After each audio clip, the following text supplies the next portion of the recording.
எங்கேயோ பார்த்த ஞாபகம் என் மேலே சாய்ந்த ஓவியம். எங்கேயோ பார்த்த ஞாபகம் என் மேலே சாய்ந்த ஓவியம். பொன் வண்ணம் தேன் சிந்தும் மலக்காரியம்.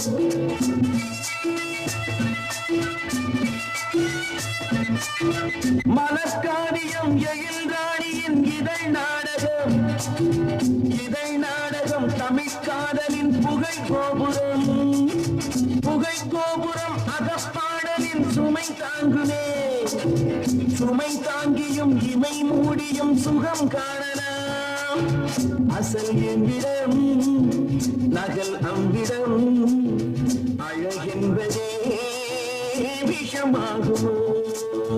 எங்கேயோ பார்த்த ஞாபகம் என் மேலே சாய்ந்த ஓவியம். பொன் வண்ணம் தேன் சிந்தும் மலக்காரியம்.